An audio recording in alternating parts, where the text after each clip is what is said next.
আপনি যেই কলমটা ইউজ করছেন সেটাও বল পয়েন্ট রাইট নাও, এবং ফাউন্টেন পেইন একটা সময় ঝর্ণা কলম, যেটা আমরা ছোটবেলায় পড়েছিও, এটা খুব এলিগেন্সি আছে এই কলমে, বাট নট হ্যান্ডি এনাফ।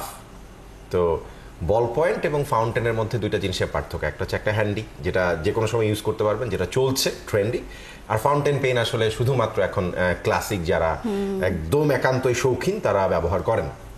কালি ভরা যায়, আবার কালি ভরা কখনো কখনো খুবই ডিফিকাল্টও, সবসময় এত সহজ না কাজটা, ওই জিনিস, এবং দামও অনেক বেশি। এখন আপনি কিনতে যান, নিউ মার্কেটে পাওয়া যায়, আমি যতটুকু আমি কিনেছি, তো এক্সপেন্সিভও বটে। সবকিছু মিলিয়ে ফাউন্টেন পেন এবং বল পয়েন্ট কলমের যেই পার্থক্যটা, সেটা হচ্ছে একটা জিনিসকে আপনি যে কোনো জায়গায় যে কোনো সময় ক্যারি করতে পারবেন, ইউজ করবেন, ফেলে দিবেন, আর একটা জিনিসকে আপনাকে রাখতে হবে, বারে বারে রিফিল করতে হবে। সাকিব আল হাসানের ব্যাপারটা হচ্ছে, সাকিব মানে ওয়াসিম আকরামের একটা ইন্টারভিউ দেখছিলাম, বাবর আজম প্রসঙ্গে বলেছেন যে form is temporary but class is permanent.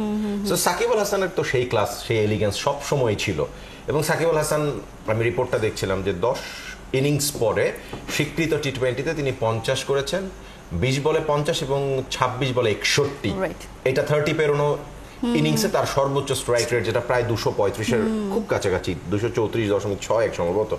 এবং কি ডমিনেন্স আমি দেখেছি, তাবরাই শামসিকে যেভাবে ফেস করছিলেন, রোস্টন চেজকে যেভাবে মেরেছেন, ডেভিড উইজাকে যেভাবে খেলেছেন, এবং আউটসাইড দ্য অফ স্টাম্প তার ফিটনেস, তিনি যেভাবে বলের পেছনে গিয়েছেন, তার ফুটওয়ার্ক, এবং যেভাবে শটটাকে এক হাতেও তো ছক্কা মেরেছেন, কি চমৎকার।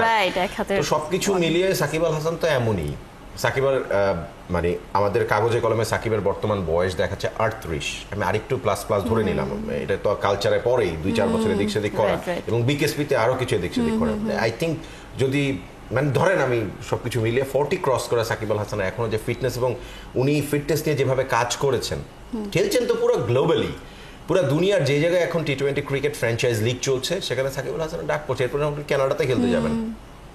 তো উনি এখন বাংলাদেশ ক্রিকেটের গ্লোবাল অ্যাম্বাসেডর হয়ে গেছে। হ্যাঁ, হয়েছে, বাংলাদেশ ক্রিকেট থেকে তিনি তার শেষ করার বা তার টুপি খুলে রাখার সেই সম্মানটুকু হয়তোবা তিনি পাননি, তারও দায় আছে, আবার জাতি হিসেবে আমাদেরও দায় আছে। কোনো এন্ড থেকে আমরা দায়কে অস্বীকার করতে পারবো না, কিন্তু মানুষের চেয়ে যদি দেশ বড় হয় বা জাতি যদি বড় চিন্তা করে, তাহলে আগামী দিনে অনেক মানুষ, মানে ব্যক্তিগত ইন্ডিভিজুয়ালরা বড় চিন্তা করতে শিখবে, একটা নেশনসকে আর একটু উদার হতে হয়। আমরা সাকিব আল হাসানকে মাঠ থেকে অবসর দিতেও পারতাম, আমার ধারণা, আমার কাছে মনে হয় যে এটা হলো খুব ভালো হতো।